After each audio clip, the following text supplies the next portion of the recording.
Develop a fortune state of mind. Time for a date with. Time for a date with. A date with the Dorseys. Hello, and welcome to yet another date with the Dorseys. I am Dr. Jatan and Floyd Dorsey. the fourth. That's it. Together we make Dim Darn Dorseys. That's who we are. But together. say it one more time for me. Dim Darn Dorseys. Okay, bring it up. Dim Darn Dorseys. Right. I was just gonna say it, but he was bobbing his head as if, I had to say it to a rhythm. So y'all couldn't see that. However, that's what was going on. Nevertheless, as I stated, together we make Dim Darn Dorseys, and you have arrived. You have arrived at another episode of Date with the Dorseys. Welcome, welcome, welcome. We have another good one for you today. But before we go into that, of course, I have to do the housekeeping because I just enjoy doing that. And that's your thing. The intro. Yes, and the outro. So yeah, if it's your first time tuning in, we, Dim Darn Dorseys, discuss developing a fortune state of mind. And you may have already guessed that if you listen to the jingle, right?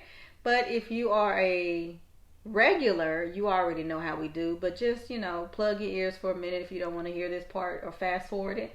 But for those of you who are new, when we talk about the fortune state of mind, we are encouraging you to become a better you holistically.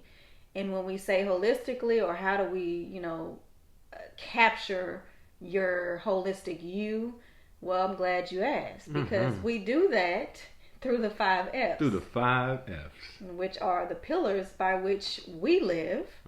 And we now share with the world, including you, through this podcast, workshops, and other things.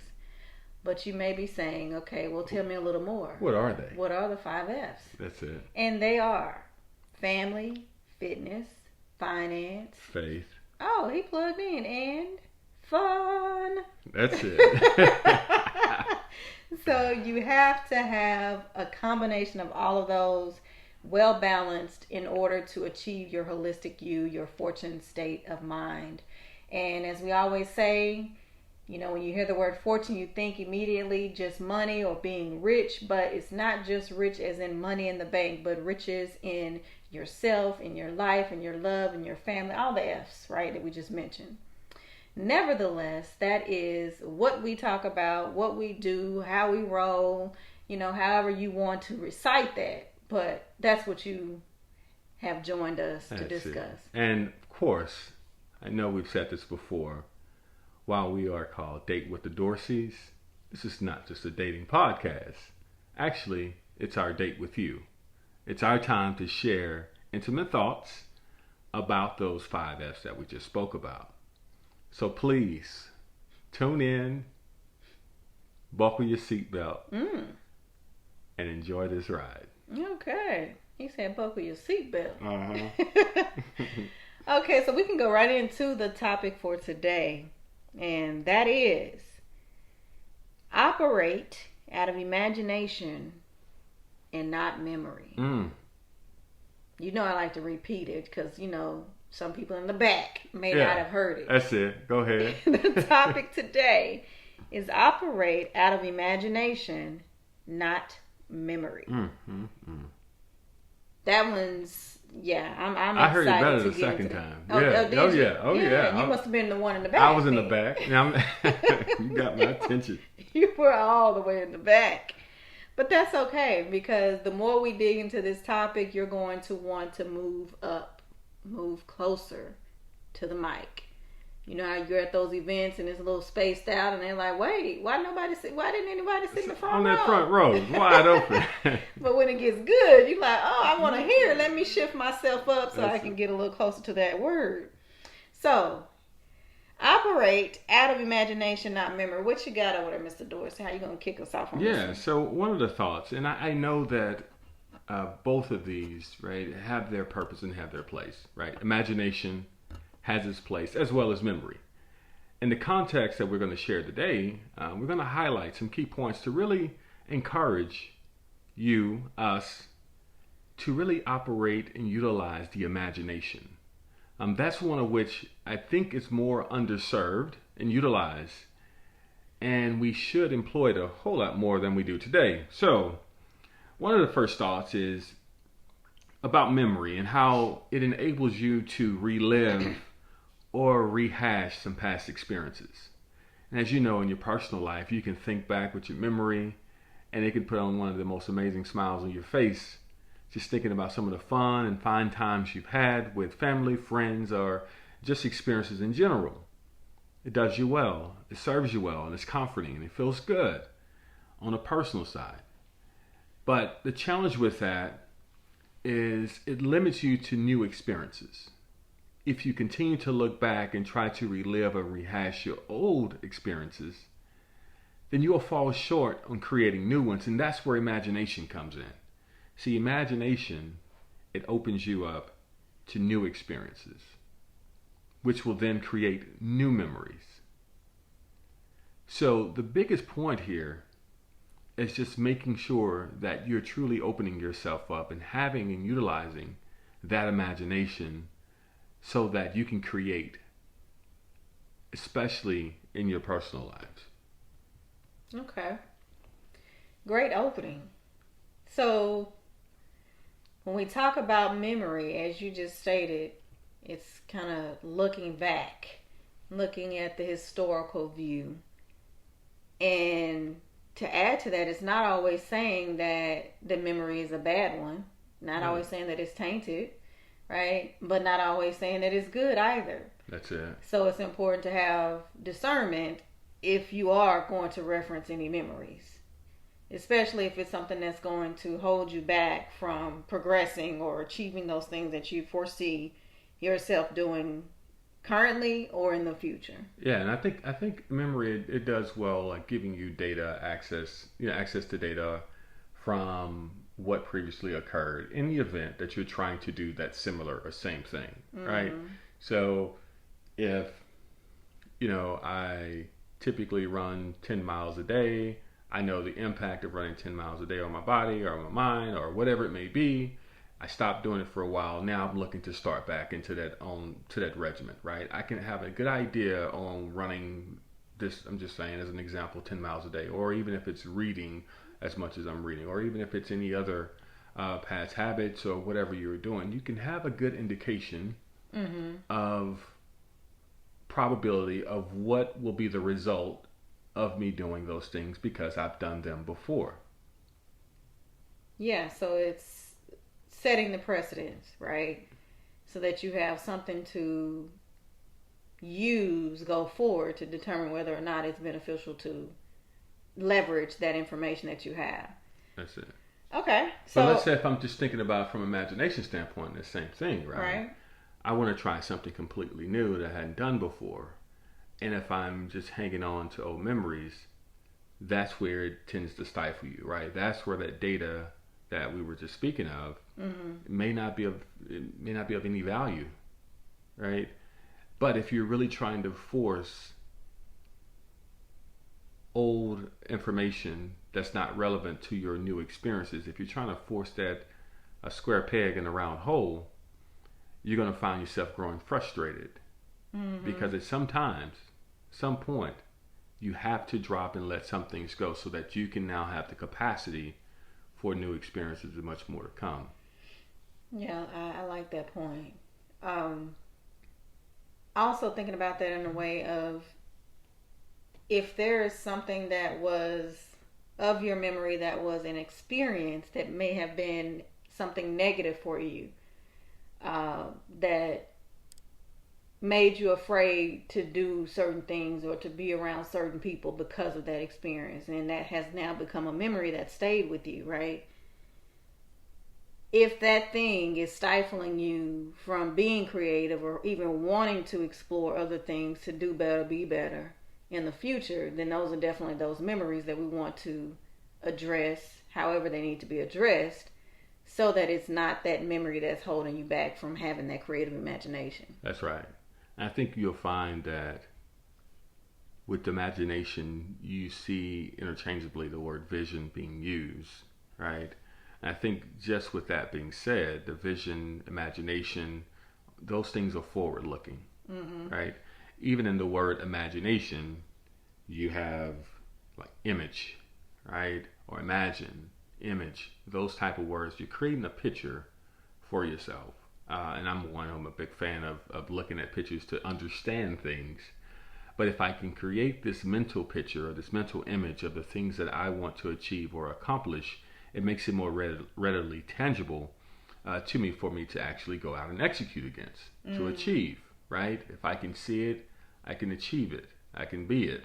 All those types of things come into play. The problem with balancing that with memory is that if you're constantly seeing the past and seeing what was, then that's where your mind is going to be placed and it's where they're going to take you. Yeah. Right? If you're seeing what could be or seeing this picture that you're creating for yourself, and this could be completely out of nowhere, right? Nowhere. But it could also be from inspirations that you may garner from other people, other resources, other tools, or whatever it may be. But again, the bottom line is create that image. So,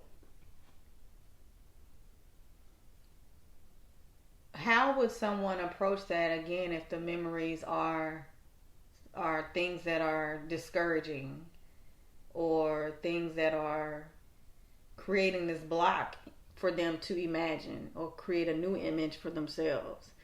When we talk about developing a fortune state of mind and we want to develop into this holistic better person, better being, and thinking through that process, how would you encourage or provide advice for someone if they are trying to navigate out of that memory that's holding them back for this imagination they would love to have? Well, the first thing I'd say is to reach out for a session with us, right? We could do a one-to-one group or whatever it may be.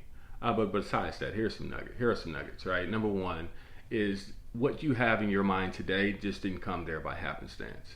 It was some form of repetition that created whatever that memory, that thought is. It came through some form of repetition because you've done it over and over and over, and now you're so attached to it and it becomes a part of you and it becomes you.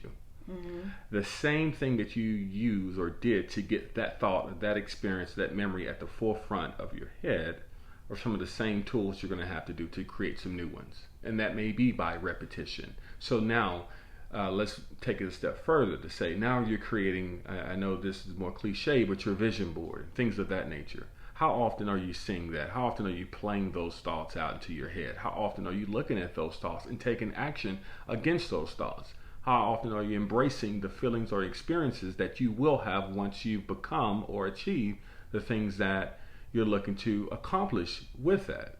Right? How often are you socializing yourself with people and individuals around you, right? That hold, harness, or has similar thoughts as you do of that same thing that you're trying to create, right? So now I hit on one is something you can do within yourself is just really thinking and getting a repetition of thinking. Then we talked about tools of the vision boards. You can create tools to kind of reinforce it. But then we went a step further in talking about other people around you, going outside of yourself, having that network of people that sees, thinks, and believes, right, in the same way as you, so that now your new you that you're creating through your vision and your imagination, you have the support and the people around you that can help elevate or take you to where you're trying to go. Those are just a few nuggets, and that's for free, right? Okay. But no, it's just things that you could do. Right. I love to drive home the point that as we talk about, memory versus imagination, I like to shorten the topic because that's pretty much what it is. But thinking of it in a way that memory is done. It's those things that occurred, those experiences have happened, and you have progressed and moved on.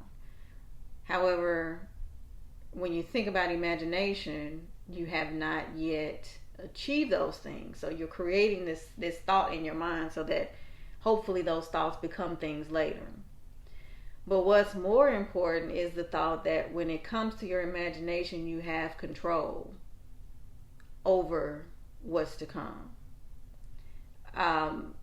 So when you talk about the vision boards, or the word image in imagination, those are things that you can control, and you can start to hone in on those things to where it seems more feasible, despite what you may have been through, despite what the memories say. If it's telling you can't achieve this thing, continually exposing yourself to those things that are in alignment with what you're imagining will better manifest that in your life. That's so you therefore have more control. That's it. And I'm a big proponent, fan of, I really, especially, and this is personal for me, like, I don't run from thoughts, right? I like to run through them and deal with them. So if it's something that's troubling, that is a memory, and it's stifling me from getting to that imaginative point, then I want to deal with that thought and find out, and let me unpack it to see what's in this that is meant for me to get out of it. If it was a bad experience, it was a bad experience for a reason.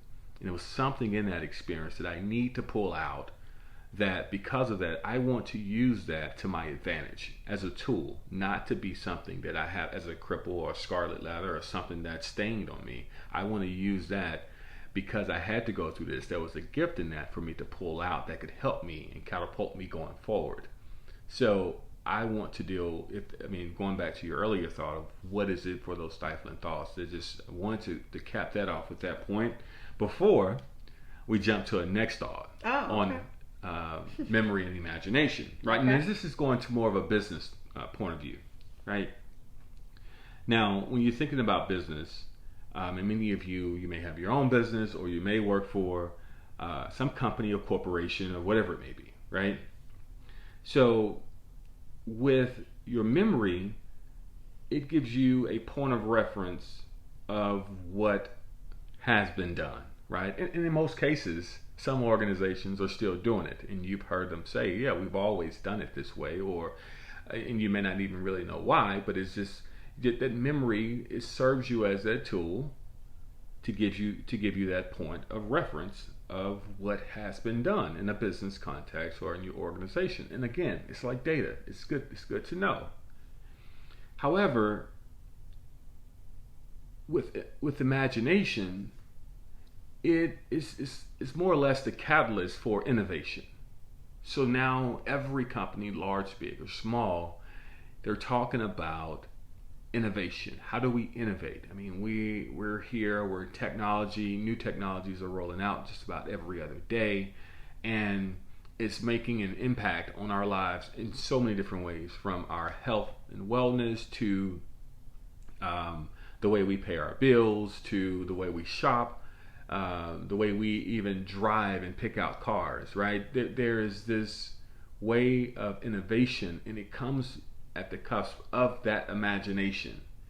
And so if you're at this organization and you're stuck at what memory can only serve, then you're missing out on where business is going to be in the future.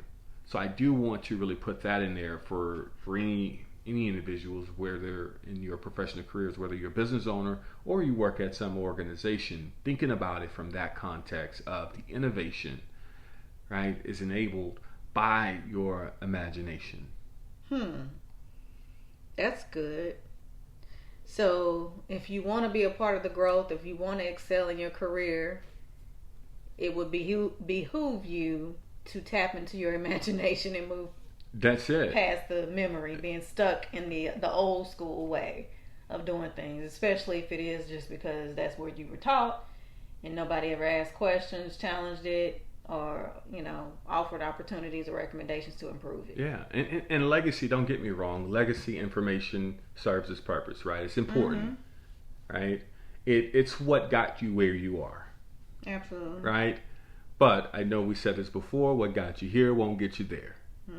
Right? So the legacy information and things of that nature, your memories, is what got you to where you are today. But we're talking about where you're going tomorrow. And that innovation is what's going to drive. Companies are, are looking to how do we maximize our profits and how do we enhance our customer experiences? How do we ensure that our stakeholders are happy? Well, that's going to come through and by the innovation, and that's going to come through your imagination. Mm-hmm. And if you're at an organization, they're going to be looking at your reputation. Oh, saying, okay. Proclamation and okay. Asians. No, but the main thing here is, organizations, if you're stuck in memory, they're going to be looking at you saying, what have you done for me lately? Right? Then he pulled out Janet. I'm just saying. that's what it's going to be. What have you done for me lately? I mean, you talking about things that happened 5-10 years ago that got us where we are. That was great and that was fine for then. But now, what have you done for me lately? Do we need to change the topic to to some Janet? So what I'm hearing overall from the first 2 points thus far, I know we've done a lot of chatting here, and it sounds like way more than 2 points, but high level there was 2 points. But anyway, what we're really pulling from that is either way you go, whether it's you pulling from your memory or tapping into your imagination, whichever end of the spectrum you're leaning on, that's where the power flows. Like wherever your attention goes, that's where your power will flow, right? That's it. So if your attention is strictly focused on memories, especially if they're tainted memories, then you're probably going to manifest some more tainted experiences. Yes. But likewise, if you create an imagination that is honing on some manifestation of great things, improvements, then that's where your power is going to flow. That's where you're going to, build the stamina. That's it.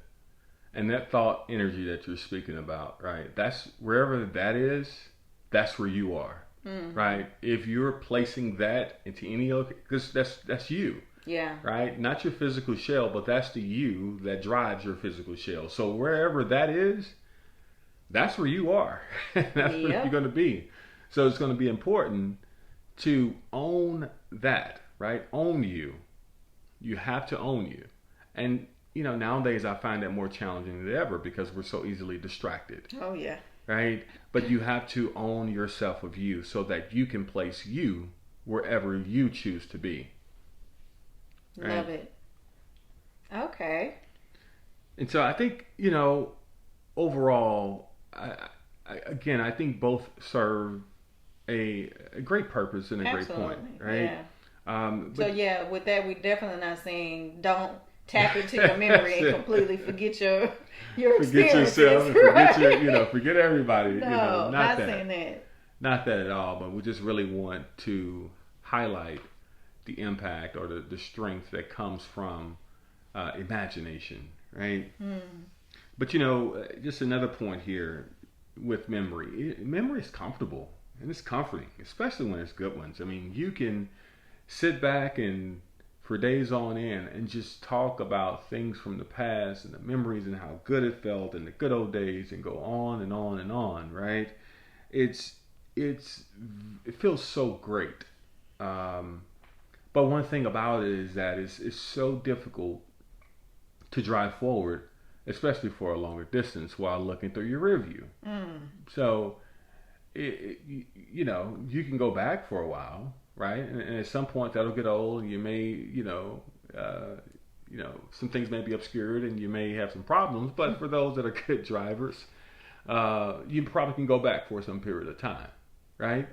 However, if you're trying to go forward, that looking through that rearview mirror may be a bit of a constraint, and please don't try it. Right? Unless you want to see how far you've come, but don't focus on it too much. That's it. But on the flip side of that, your imagination, sitting to think about what could be, or how to create things, or new ideas, or how to build on existing ideas. Sometimes the uncertainty of imagination is uncomfortable for some people.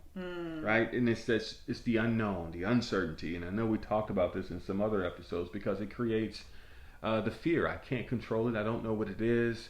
What is this thing? And so that may make some uncomfortable.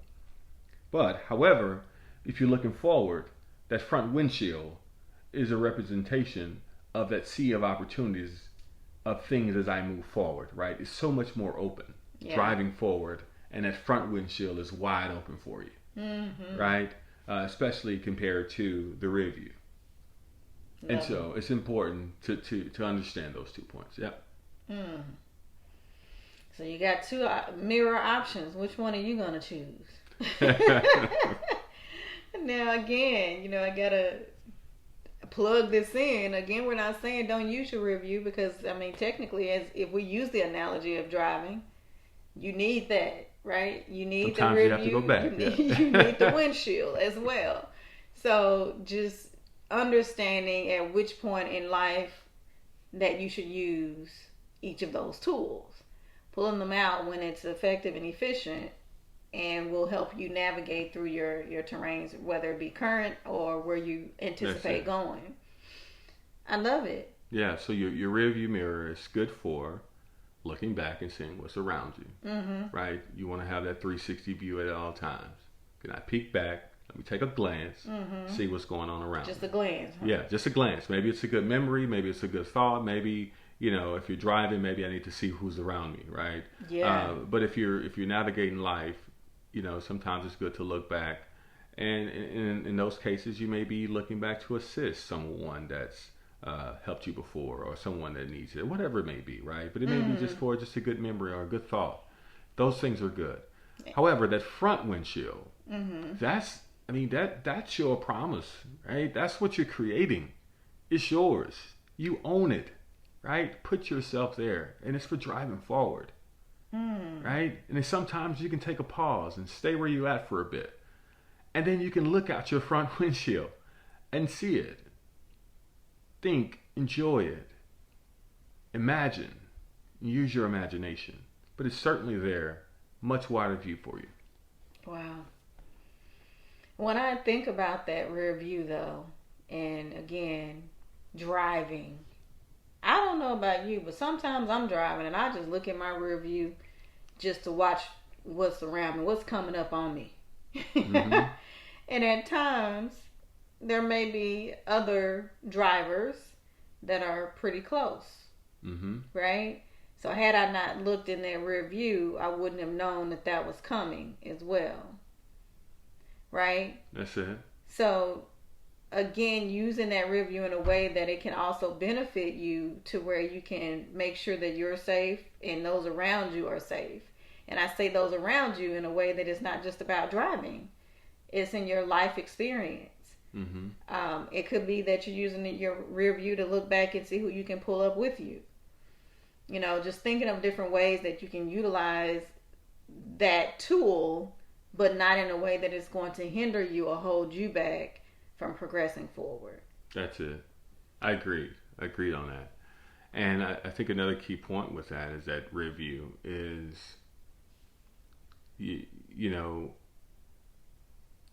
if there are people coming up behind you, then you're in their front windshield, right? So you're part of where they're going or where they're trying to be. So you never know whose vision, imagination that you may be a part of. So it's important to have that rear view to look back or that memory to think back, because you may be able to assist them in getting to where they need to go, so that they can be help you, of service to you, to where you're trying to go. So understand it all works together. But to the point we made earlier, that windshield is certainly important to help you navigate the terrain and get forward on where you're going. Love it. So in summary, we're saying, again, where your attention goes, the power will flow. So where do you want the power to flow? Where do you want to manifest? Where do you want to bloom? Where do you want to blossom? Right? Is that in your past and the history that's holding you stagnant, or is that in the future, that image that you have depicted in your mind, and you want to drive towards that? Now, again, that image may require you to pull back from your memory those things that you need to leverage. I know Mr. Dorsey used the business example as well. So it may be things in your memory that you need to leverage in order to catapult you forward. I can't remember who used this analogy, but I know I don't remember who it was. Nevertheless, it was the bow and arrow analogy, where sometimes you have to pull, well, all the time with a bow and arrow, the farther back you pull it, the farther forward it will propel when you let it go, right?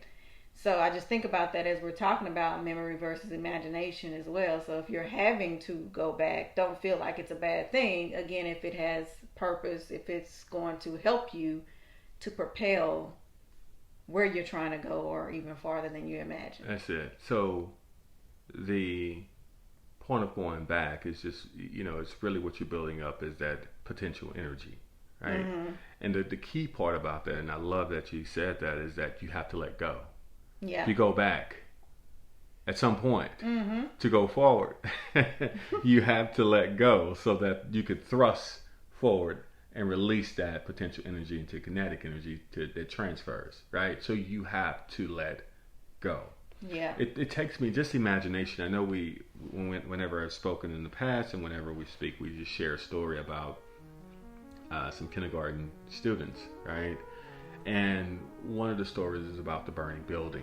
Oh, yeah. Yeah, so we talk to the kids, and we get in there, and these 5-year-olds, kindergartners kids, and we ask them, if it's a burning building, it's on fire, you're on the 20th floor of this tower in this big building, there's no way out, you're burning up, what do you do? And so the kids, they come up with all these creative things on the spot using their imagination. And they say, well, I would just go to the door and I would just kick the door down. I say, yep, you tried to kick the door down, but it's barricaded. There's something that's keeping you from getting through the door. You can't get out. Another kid would, hey, I'll just jump out the window. Yeah, you tried to jump out. You tried to jump out the window, but there are bars up. You can't get out the window. And on top of that, you're 20 floors up. So what do you do? It's on fire. It's hot. The kids continue to come up with great ideas. I would just climb to the ceiling, get to the roof, and then I would come down the escape ladder. I said, yep, you tried to do that, but you couldn't jump that high because the ceiling and the roof was about 20 feet high, so you can't get to it. So what do you do? And with these kindergarten kids, what you find is that these examples and ideas just continue to flow and flow and flow. Never stop. But what I do find strange is when I share the same example to an adult, I find that it's a different outcome, because as the children come up with all of these creative ideas, I was very impressed about what they said, but I was even more impressed about what they didn't say. And the one thing they didn't say was give up.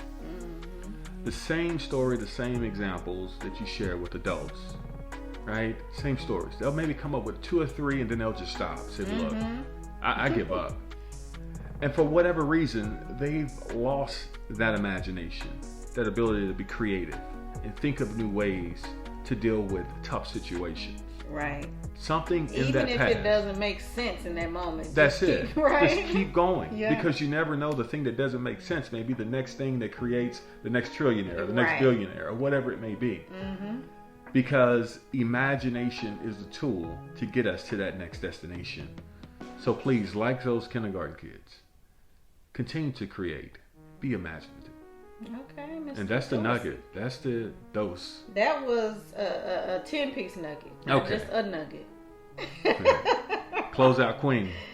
Well, we have to do the dose of Dorsey. That was just it. Just gave it to you. That's what that was? Yeah. Oh, okay. I had a little something, but okay. If you want, hey. I didn't know. Okay, so real quick though, before we close out, as we continue to talk about the imagination versus memory, the takeaway is the person you will be in 5 years depends largely on the information that you consume today. So as we talk about the image and creating the vision and all of that, just some things to keep in mind that you should consume today to make or to manifest a better 5 years from now. That's the books you read, the accounts you follow, and that's of course referring to social media, the food you eat, the people you spend time with, the news you're exposed to, the conversations you engage in, and the people you listen to. Just a few things to keep in mind as you continue to propel and progress through your now, leveraging your memory where you need to in order to achieve where you want to. Beautiful. Okay. So with that being said, this has been yet another Date with the Dorseys. And hey, you can connect with us, right, on Instagram and Facebook at Dorseys and at Date with the Dorseys.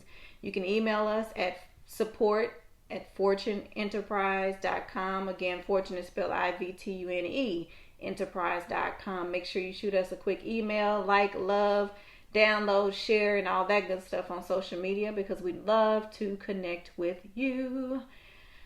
But until next time, I hope you enjoyed this one because we got so many more to go. Yes, we do. Alrighty. Bye for now. Develop a fortune state of mind. Time for a date with. A date with the Dorseys.